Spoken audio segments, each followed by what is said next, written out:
বাবা এই যে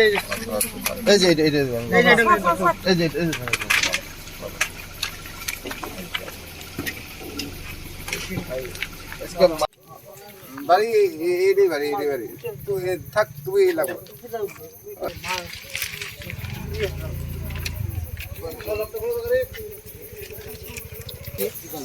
খারাপ নেই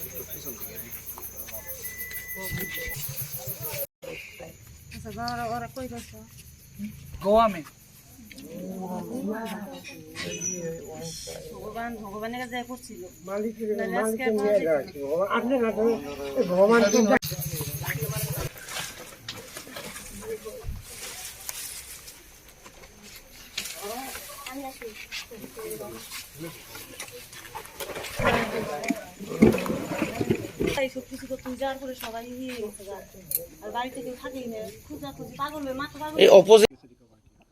ये हमें गोवा बाउंड्री पे मिला, जो कि हमारा डिस्ट्रिक्ट है सिंधुदुर्ग करके, उधर मिला। ये 2021 में मिला। जो हमारी लोकल पुलिस है वो लोग इनको हमारे पास लेके आए कि ये ऐसे ऐसे नाम का व्यक्ति आया है जो कुछ नाम भी कुछ नहीं बोलता और इसकी फ़िज़िकल कंडीशन बहुत ख़राब है।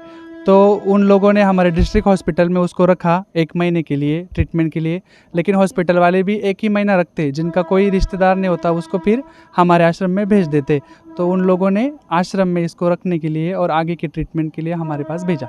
जीवन आनंद संस्था। मेरा नाम माधव पाटिल। मैं आश्रम में सोशल वर्कर का काम करता हूँ। जो हमारे इधर ऐसे ओम प्रकाश के जैसे हमारे इधर अभी 500 लोग हैं जिनको हम आश्रम की सेवाएं देते हैं और उनका घर का पता खोजकर उनको घर भेजते हैं। हम गूगल के माध्यम से कनेक्ट हुए और आदरणीय अजय कुमार जी है, उनका नंबर हमने गूगल से लिया और सब वार्तालाप उनसे किया और उन्होंने अच्छा हमको सपोर्ट किया, इसलिए मैं उधर से इधर आ सका। जी 5 বছর পিছত मोर लड़ा डाঙर लड़ा আহিল ঘৰত। मोर MLA बाबा লৈ আহিল। मोर हिम्मत नाছিল আনিবা। मोर MLA बाबा और मोर সেই গুৱাগাছাৰ বাবা মোক ল'ৰাটো ঘৰত আনি দিল। ধন্যবাদ। মোৰ আৰু কোনেও নাছিল, ইমান দিন হাৰাইছিল। মোৰ কোনো বাবা নাছিল। আনা মোৰ কোনো বাবাই চাৱা নাই।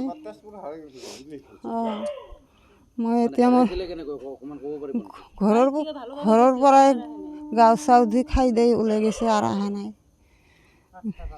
এই 4টা বজাত ওলাই গৈছে আৰু মই যাওয়াৰ পাছত ৰাতিতে গোটাই বিচাৰিছোঁ, পিছৰ দিন বিচাৰিছোঁ, ক'ত বিচাৰি আছোঁ। 5 বছৰ আজি মোৰ ভাল লাগছে। মোৰ MLA বাবা লৈ আহিছে, মোৰ গুৱাগাছাৰ বাবা লৈ আহিছে, মোৰ বম্বে বাবা। আজি মোৰ বহুত ভাল লাগছে। আজি সকলে ৰাইজ মোক ঘৰত দি গেল। ধন্যবাদ। আচলতে আপোনালোকৰ মাধ্যমতে মই প্ৰথমতে জীৱন আনন্দ যি সংস্থা আমাৰ গোৱাৰ সেইসকল প্ৰতিজন কাৰ্যকৰ্তাক মই ধন্যবাদ আৰু কৃতজ্ঞতা জনাইছোঁ। সেইসকল ব্যক্তিৰ কাৰণে হয়তো আজি আমি আমাৰ এই ধুতুৰি গাঁৱৰ যিজন ল'ৰা আজি 5 বছৰ আগত হেৰুৱাই গৈছিলে, হয়তো তেওঁলোকে কেতিয়াও বিচাৰি নাপাম বুলিয়ে ভাবি থৈছিলে, সেইজন ল'ৰা আমি পাবলৈ সম্ভৱ হৈছে। কাৰণ আজি কেইদিনমান আগতে মোক তাৰে পৰা মোক এটা ফোন আহে আৰু ফোনটো অহাৰ লগে লগে মই তেওঁৰ ফটোটো বিচাৰোঁ। হোৱাটছএপ যোগে মোক ফটো দিয়া হয় আৰু মই গোটেই বিজনীত বিভিন্ন ঠাইত, যিহেতুতো বিজনী বুলি তেওঁলোকে কৈছিলে আৰু তেওঁ গোটেইখিনি এড্ৰেছ ক'ব পৰা নাছিলে, তেনে ক্ষেত্ৰত মই বিভিন্ন ঠাইত বিভিন্নজনক ফটোখন দেখুৱাইছিলোঁ। আৰু তেনেই মই ধুতুৰি গাঁৱৰ এই ঘৰৰ লগৰ এজনকো মই ফটো দেখুৱাৰ লগে লগে তেওঁ কৈছে যে এইটো আমাৰ গাঁৱৰ ল'ৰাই হয়।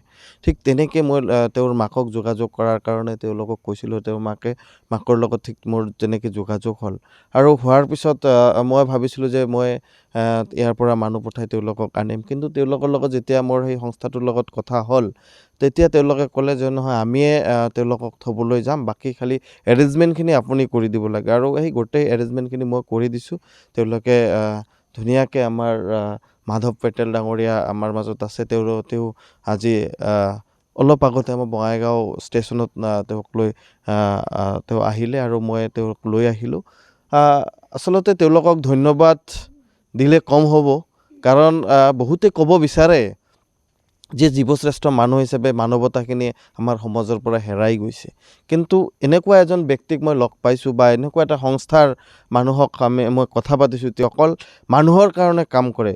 ভূপেন হাজৰিকাদেৱৰ যি এখন গীত আছিলে মানুহে মানুহৰ বাবে, সেই মানুহে মানুহৰ বাবৰ যি গীতখনৰ যি মূল্যায়ন কৰিছিলে তাৰ গোটেইখিনি মূল্য দিব পৰা ব্যক্তিসকল হৈছে জীৱনানন্দ সংস্থাৰ প্ৰতিজন কাৰ্যকৰ্তাই। আৰু মই আকৌ এবাৰ আপোনালোকৰ জৰিয়তে সেইসকল ব্যক্তিক কৃতজ্ঞতা জনাইছোঁ। আৰু বিশেষকৈ মাধৱ পেটেল মোৰ লগত আছে, তেওঁ 23 বছৰীয়া এজন যুৱক, কিন্তু সেই যুৱকজনৰ আজিৰ দিনত যুৱক বুলি কোৱাৰ লগে লগে বিভিন্নভাৱে বেয়া কামত অসামাজিক কামত লিপ্ত হৈ যায়। কিন্তু এই 23 বছৰীয়া যুৱকজন ছ'চিয়েল ৱাৰ্কৰ ওপৰত তেওঁ নিজৰ ডিগ্ৰী লৈছে আৰু তেওঁ ছ'চিয়েল ৱাৰ্ক কৰি আছে। এইসকল মানুহ যেতিয়ালৈকে সমাজত থাকিব তেতিয়ালৈকে সমাজত যি মানৱতাবোধ সেই মানৱতাবোধটো নিশ্চয়কৈ সদায় থাকিব। মই আকৌ এবাৰ তেওঁলোকক ধন্যবাদ আৰু কৃতজ্ঞতা জনাইছোঁ যে আজি আমাৰ এই যিজন ব্যক্তি আহি আমাৰ মাজত উপস্থিত হৈছেহি, সেই ব্যক্তিজনে কৈছে ইতিমধ্যে তেওঁলোকৰ সেই সংস্থাটোত প্ৰায় 500ৰো অধিক মানুহ তেওঁলোকে ইতিমধ্যে সেই সংস্থাটোৱে চলাই আছে বা চাই আছে। আৰু ইতিমধ্যে তেওঁ মোক জনাইছে যে 130জন ব্যক্তিক তেওঁ ঘৰ বাপচি কৰিছে। এতিয়ালৈকে তেওঁলোকে 130জন ব্যক্তিক বিভিন্ন ঠাইত তেওঁলোকে ঘৰত উভতাই দিবলৈ সক্ষম হৈছে। তেনেকুৱা এটা সংস্থাৰ লগত যদি নিজকে হয়তো সাঙুৰ খুৱাই ল'ব পাৰি বা তেওঁলোকৰ লগত কাম কৰাৰ সুযোগ পোৱা যায়, নিজৰ জীৱনটো ধন্য হ'ব বুলি মই অনুভৱ কৰোঁ।